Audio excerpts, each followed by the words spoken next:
നമസ്കാരം. ഉത്തർപ്രദേശ് മുഖ്യമന്ത്രി ശ്രീ യോഗി ആദിത്യനാഥ് പറഞ്ഞ ഒരു കാര്യം നിങ്ങളൊരു പക്ഷേ കേട്ട് കാണും. അദ്ദേഹം പറഞ്ഞത് പശു നമ്മുടെ രാഷ്ട്രമാതാവാണെന്നാണ്. ഇങ്ങനെ ഒരു കാര്യം അദ്ദേഹം പറഞ്ഞത് നമ്മുടെ രാജ്യത്തെ ചില മുസ്ലിം സംഘടനകൾ കേന്ദ്ര സർക്കാരിനോടും BJPയോടും ആവശ്യപ്പെട്ടു പശുവിനെ ദേശീയ മൃഗമായിട്ട് പ്രഖ്യാപിക്കണം. എന്നാൽ പശുവിനെ ദേശീയ മൃഗമായിട്ട് പ്രഖ്യാപിക്കേണ്ട ഒരു കാര്യവുമില്ല. കാരണം പശു നമ്മുടെ രാഷ്ട്രമാതാവാണെന്നാണ് യോഗി ആദിത്യനാഥ് പറഞ്ഞത്. മുസ്ലിം സംഘടനകൾ മറ്റൊരു കാര്യം കൂടി ആവശ്യപ്പെട്ടിരുന്നു. അതായത് ഗോവധ നിരോധനം രാജ്യത്ത് സമ്പൂർണ്ണമായിട്ട് നടപ്പിലാക്കണം. ഈ രണ്ട് കാര്യങ്ങളും ചെയ്യാൻ BJP തയ്യാറാണോ എന്ന ഒരു ചോദ്യമാണ് എനിക്ക് ആദ്യം ചോദിക്കാനുള്ളത്. കാരണം പശുക്കളോട് യഥാർത്ഥത്തിൽ സ്നേഹമുള്ളവരാണ് BJPക്കാർ എങ്കിൽ, കേന്ദ്ര സർക്കാർ എങ്കിൽ, കാരണം പശുവിൻ്റെ പേരിൽ ഇത്രയധികം കോലാഹലം നടത്തിയിട്ടുള്ള ഒരു ഗവൺമെൻറ് ഇന്ത്യൻ ചരിത്രത്തിൽ ഉണ്ടായിട്ടില്ല. അപ്പോൾ പശുക്കളോട് ആത്മാർത്ഥമായിട്ട് അവർക്ക് സ്നേഹമുണ്ടെങ്കിൽ അവരതിനെ ദേശീയ മൃഗമായിട്ട് പ്രഖ്യാപിക്കണം. കാരണം ദേശീയ മൃഗമായിട്ട് തന്നെ പ്രഖ്യാപിച്ചാൽ അതിന് കിട്ടുന്ന പ്രൊട്ടക്ഷൻ അങ്ങേയറ്റം കൂടുതലായിരിക്കും. പക്ഷേ അങ്ങനെ ചെയ്യാൻ തങ്ങൾക്ക് ഉദ്ദേശമില്ല. പകരം അത് ദേശീയ മൃഗത്തിന് മുകളിൽ നിൽക്കുന്ന രാഷ്ട്രമാതാവാണെന്ന് യോഗി ആദിത്യനാഥ് പറയുമ്പോൾ ഇവിടെ ഉണ്ടാകുന്ന ഒന്നാമത്തെ പ്രശ്നം, നമ്മുടെ രാജ്യത്തിന് ഒരു രാഷ്ട്രപിതാവുണ്ട്. മഹാത്മാഗാന്ധിജി എന്നാണ് അദ്ദേഹത്തിൻ്റെ പേര്. അദ്ദേഹം ഒരു മനുഷ്യനാണ്. ഒരു കാളയാണ് നമ്മുടെ രാഷ്ട്രപിതാവായിട്ടിരിക്കുന്നതെങ്കിൽ യോഗി ആദിത്യനാഥ് പറഞ്ഞതിൽ യാതൊരു അനാവശ്യത്വവുമില്ല. അപ്പോൾ ആ പ്രശ്നം അവിടെ കിടക്കട്ടെ. മഹാത്മാഗാന്ധി ഇത് കണ്ടിട്ട് എന്താകുമോ ഇപ്പോൾ ചിന്തിക്കുന്നത് എന്നെനിക്ക് അറിഞ്ഞുകൂടാ, അദ്ദേഹത്തിൻ്റെ ആത്മാവ്. ഇനി രണ്ടാമത്തെ പ്രശ്നം, ഇതിനെ ദേശീയ മൃഗമാക്കി കഴിഞ്ഞാൽ എന്തെങ്കിലും കുഴപ്പമുണ്ടാവും. ഇപ്പോൾ കടുവയാണ് ദേശീയ മൃഗം, പശുവിനെ നമ്മൾ ദേശീയ മൃഗമാക്കി മാറ്റിക്കഴിഞ്ഞാൽ എന്ത് സംഭവിക്കും? വലിയൊരു പ്രശ്നമുണ്ട്. ആ പ്രശ്നമെന്ന് പറയുന്നത്, നമ്മുടെ രാജ്യമാണിപ്പോൾ ലോകത്ത് ഏറ്റവും അധികം കൂടുതൽ ബീഫ് കയറ്റുമതി ചെയ്യുന്നത്. ഇവിടെ ഗോവധ നിരോധനവും ബീഫിൻ്റെ പേരിലുള്ള പ്രശ്നങ്ങളൊക്കെ നടക്കുന്നുണ്ട്, അതൊക്കെ ശരിയാണ്. പക്ഷേ നമ്മുടെ രാജ്യത്തെ ചില വലിയ പ്രമാണിമാർ പശുക്കളെ ഗോവധ നിരോധനം ഉള്ളതുകൊണ്ട് ചുളുവിലയ്ക്ക് വാങ്ങി നല്ല ലാഭത്തിന് എക്സ്പോർട്ട് ചെയ്യുന്നുണ്ട്. ആ എക്സ്പോർട്ടിങ് ഒക്കെ അങ്ങ് നിൽക്കും. കാരണം ദേശീയ മൃഗമായിട്ട് അതിനെ പ്രഖ്യാപിച്ചു കഴിഞ്ഞാൽ പിന്നെ അതിനെ കശാപ്പ് ചെയ്യാൻ പറ്റില്ല. പിന്നെ അതിനെ ഇന്നത്തെ കാലത്ത് വളർത്തുന്നത് പോലെ വളർത്താനും പറ്റില്ല. ഒരുപാട് പ്രശ്നങ്ങളുണ്ടാകും. അപ്പോൾ ആ പ്രശ്നങ്ങളൊന്നും ഞങ്ങളുടെ ആൾക്കാർക്ക് ഉണ്ടാകാൻ പാടില്ല. പശു അങ്ങനെ അവിടെ രാഷ്ട്രമാതാവായിട്ടിരുന്നോട്ടെ എന്ന് യോഗി ആദിത്യനാഥൻ പറഞ്ഞത് അതുകൊണ്ടാണ്. ഇനി ഇതിനെ രാഷ്ട്രമാതാവായിട്ട് ഇവർ അംഗീകരിക്കുന്നെങ്കിൽ അംഗീകരിച്ചോട്ടെ, കുഴപ്പമൊന്നുമില്ല. അവർക്ക് അംഗീകരിക്കാം. കാര്യം അവർക്ക് അത് അംഗീകരിക്കാൻ പറ്റും, അവർക്കേ പറ്റൂ. അങ്ങനെയാണെന്നുണ്ടെങ്കിൽ എൻ്റെ അമ്മ മരിച്ചുപോയി, എങ്കിലും എൻ്റെ അമ്മ ജീവിച്ചിരിക്കുകയാണെന്ന് നോക്കുക. എൻ്റെ കയ്യിൽ അത്യാവശ്യം പൈസയൊക്കെ ഉണ്ട്. എൻ്റെ അമ്മയ്ക്ക് ഇഷ്ടമുള്ള ആഹാരം വാങ്ങിക്കൊടുക്കാനും വസ്ത്രം വാങ്ങിക്കൊടുക്കാനും ഒക്കെ എനിക്ക് സാധിക്കും. പക്ഷെ ഞാനതൊന്നും ചെയ്യാതെ എൻ്റെ അമ്മയെ വീട്ടിൽ നിന്ന് ഇറക്കി വെളിവിടുകയാണ്. പോയി എവിടെയെങ്കിലും തെണ്ടിത്തിന്ന്, ഇവിടെ ഒന്നും തരത്തില്ല. അങ്ങനെ എൻ്റെ അമ്മ റോഡിൽ കൂടി മറ്റുള്ള ആൾക്കാരുടെ വീട്ടിൽ പോയി എനിക്ക് എന്തെങ്കിലും ഇച്ചിരി ഭക്ഷണം തരണേ എന്നൊക്കെ പറഞ്ഞ് നടന്നാൽ അതെനിക്ക് അന്തസ്സാണോ അപമാനമാണോ? ആലോചിച്ച് നോക്കാം. എൻ്റെ അമ്മയാണ്. എൻ്റെ അമ്മയ്ക്ക് ഭക്ഷണം കൊടുക്കാനും മറ്റെല്ലാ കാര്യങ്ങളും കൂടെ എനിക്ക് സാധിക്കും, എനിക്കതിനുള്ള പാങ്ങുണ്ട്.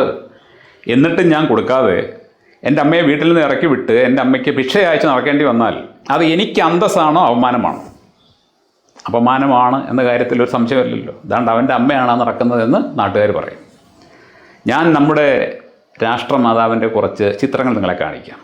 ഇത് കാണുമ്പോൾ ഈ രാഷ്ട്രമാതാവിൻ്റെ കാര്യത്തിൽ യോഗി ആദിത്യനാഥിനും അതുപോലെ തന്നെ നമ്മുടെ കേന്ദ്രം ഭരിക്കുന്ന പാർട്ടിക്കും സർക്കാരിനുമൊക്കെ എത്ര കണ്ട് സ്നേഹവും താല്പര്യവും ദയയുമുണ്ടെന്നുള്ളത് നിങ്ങൾക്ക് മനസ്സിലാകും. നമ്മുടെ രാജ്യത്ത് ഏറ്റവും അധികം ദ്രോഹം നേരിടുന്ന ജീവി ഏതാണെന്ന് ചോദിച്ചാൽ അത് ഈ പശുവാണ്. തെരുവ് നായ്ക്കളുടെ അത്ര സുഖം പോലും, അല്ലെങ്കിൽ അതുങ്ങൾക്ക് കിട്ടുന്ന ഒരു സൗകര്യം പോലും ഈ പശുക്കൾക്ക് കിട്ടുന്നില്ല. പശുക്കൾ മറ്റേത് ജീവിയേക്കാളും, ഇന്ത്യ മഹാരാജ്യത്ത് മറ്റേത് ജീവിയേക്കാളും അധികം ചൂഷണം ചെയ്യപ്പെടുന്ന, ദ്രോഹം നേരിടുന്ന ഒരു ജീവിയാണ്. അതെന്തൊക്കെയാണെന്നുള്ളത് ഞാൻ വ്യക്തമായിട്ട് പറഞ്ഞുതരാം.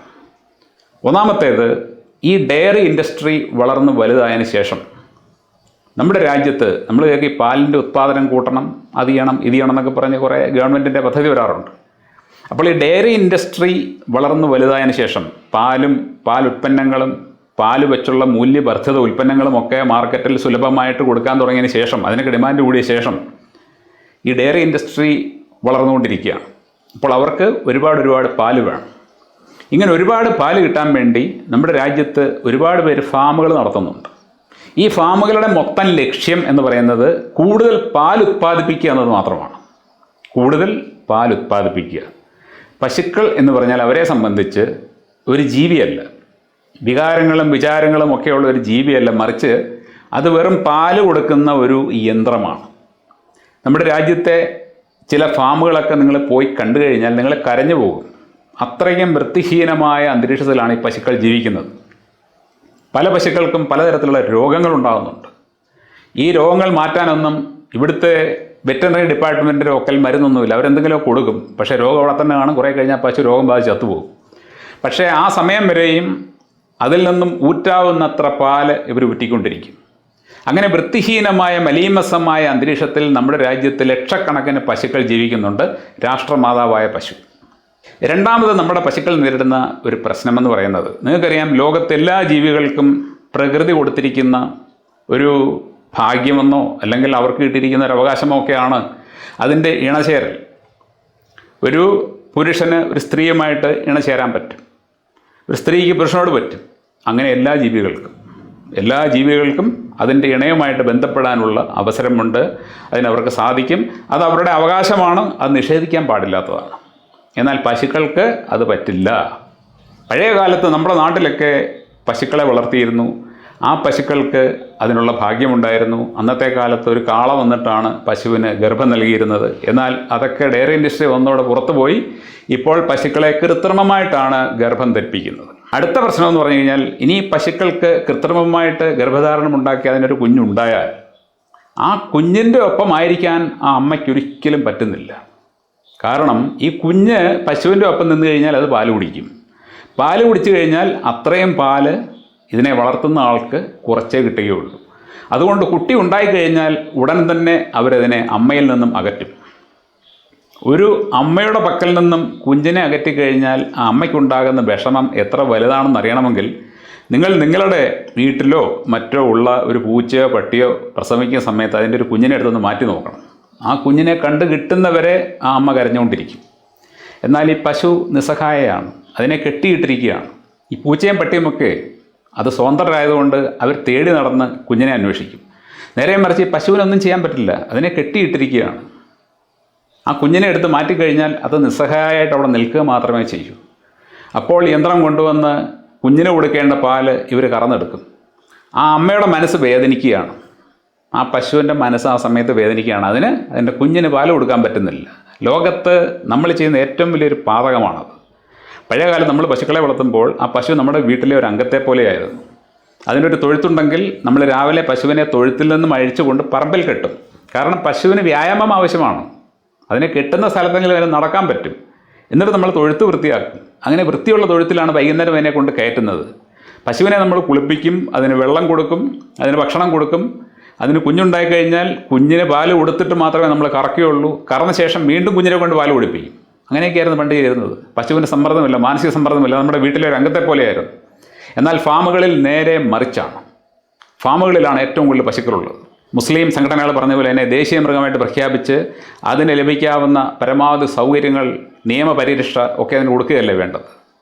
അതുകൂടാതെ ഈ പശുക്കൾ നേരിടുന്ന അടുത്ത പ്രശ്നം എന്താണെന്ന് ചോദിച്ചു കഴിഞ്ഞാൽ, പശുക്കൾക്ക് ഞാൻ പറഞ്ഞല്ലോ വ്യായാമം ആവശ്യമാണ്. യഥാർത്ഥത്തിൽ പശുക്കളെ വളർത്തേണ്ടത് അഴിച്ചുവിട്ടാണ്. അതായത് പശുക്കൾ മേഞ്ഞു നടക്കേണ്ട ജീവികളാണ്. മേയാൻ ഇടമുള്ളിടത്താണ് പശുക്കളെ വളർത്തേണ്ടത്. അതിനെന്താണ് സർക്കാർ ചെയ്യേണ്ടത്? പശുക്കൾക്ക് വളരാൻ വേണ്ടി പ്രത്യേകം സ്ഥലങ്ങൾ കണ്ടെത്തി അവിടങ്ങളിൽ പശുക്കളെ വളർത്തണം. രാവിലെ അഴിച്ചുവിടുന്ന പശുക്കൾ മേഞ്ഞു നടന്ന് ഭക്ഷണം കഴിച്ചിട്ട് വൈകുന്നേരം തൊഴുത്തിൽ വരണം.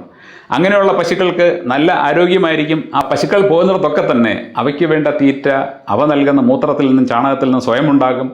പശുക്കൾ ഓരോരോ സ്ഥലങ്ങൾ മേഞ്ഞ് വീണ്ടും പഴയ സ്ഥലത്ത് വരുമ്പോൾ അവിടെ നല്ല വെജിറ്റേഷൻ ഉണ്ടാകും, മണ്ണ് ഫലഭൂയിഷ്ടമാകും. പശുക്കൾക്ക് വളരെ വലിയ ഒരു മാനസികമായിട്ടുള്ള സന്തോഷമുണ്ടാകും. കാര്യം അത് അവരുടെ ഒപ്പമുള്ള മറ്റ് ജീവികളിലൂടെയാണ് നടക്കുന്നത്. അതിൽ കാളയും കാണും, പശുക്കളും കാണും.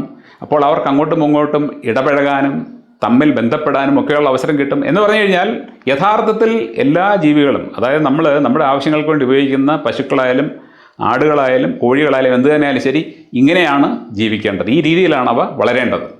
എന്നാൽ മറ്റ് ജീവികൾക്കൊക്കെ ഏറെക്കുറെ വലിയ കുഴപ്പമില്ലാതെ ഈ ഫെസിലിറ്റീസൊക്കെ കിട്ടുന്നുണ്ടെങ്കിലും പശുക്കൾക്ക് അബ്സല്യൂട്ട്ലി ഇത് കിട്ടുന്നില്ല. ടോട്ടലി അവയ്ക്ക് ഈ യാതൊരു ഫെസിലിറ്റീസും കിട്ടുന്നില്ല. അവ പാല് കൊടുക്കാൻ വേണ്ടി മാത്രമായിട്ട് ഒരു തൊഴുത്തിൽ അല്ലെങ്കിൽ ഒരു ഫാമിൽ അങ്ങനെ നിൽക്കുകയാണ്. ആ ഫാമിന് വൃത്തിയില്ലെങ്കിൽ ആ പശു അനുഭവിക്കും. ഇങ്ങനെ നമ്മുടെ രാജ്യത്ത് ഇപ്പോൾ ഈ യോഗി ആദിത്യനാഥ് പശുവിനെ രാഷ്ട്രമാതാവ് എന്ന് വിളിക്കുമ്പോൾ ഈ രാഷ്ട്രമാതാവ് യഥാർത്ഥത്തിൽ എങ്ങനെയാണ് ജീവിക്കുന്നത്, അത് നേരിടുന്ന പ്രശ്നങ്ങൾ എന്തൊക്കെയാണ്, ആ പ്രശ്നങ്ങൾ പരിഹരിക്കാൻ നമുക്കെന്തെങ്കിലും ചെയ്യാൻ പറ്റുമോ എന്നുള്ളത് നോക്കുന്നതിന് പകരം ഈ രാഷ്ട്രമാതാവെന്ന് പശുവിനെ വിളിച്ചിട്ട് ആ പശുവിനെ വെച്ചുകൊണ്ട് സമൂഹത്തിൽ കമ്മ്യൂണൽ ഡിസ്ഹാർമണി ഉണ്ടാക്കുകയും ആൾക്കാരെ തമ്മിൽ അടുപ്പിക്കുകയും അവർ തമ്മിൽ മതപരമായിട്ടുള്ള വൈരമുണ്ടാക്കുകയും ഒക്കെ ചെയ്യുകയാണ്. ഇതിനൊരു അറിവ് വരാൻ വേണ്ടിയാണ് മുസ്ലിം സംഘടനകൾ പറഞ്ഞത്, നിങ്ങൾ ദയവ് ചെയ്ത് പശുവിനോട് നിങ്ങൾക്ക് സ്നേഹമുണ്ടെങ്കിൽ അതിനെ ദേശീയ മൃഗമായിട്ട് പ്രഖ്യാപിക്കുകയാണ്. ഞാനും അതുതന്നെയാണ് നമ്മുടെ രാജ്യം ഭരിക്കുന്ന കേന്ദ്ര സർക്കാരിനോടും BJPയോടും പറയുന്നത്. നിങ്ങൾക്ക് പശുക്കളോട് സ്നേഹമുണ്ടെങ്കിൽ നിങ്ങൾ അതിനെ ദേശീയ മൃഗമായിട്ട് പ്രഖ്യാപിക്കണം. അത് നിങ്ങൾക്ക് പറ്റുമോ? പറ്റുമെങ്കിൽ ചെയ്തു കാണിക്കുക. അപ്പോൾ പറയാം നിങ്ങൾ യഥാർത്ഥത്തിൽ ഗോ സംരക്ഷകരാണെന്നുള്ളത്. Thank you.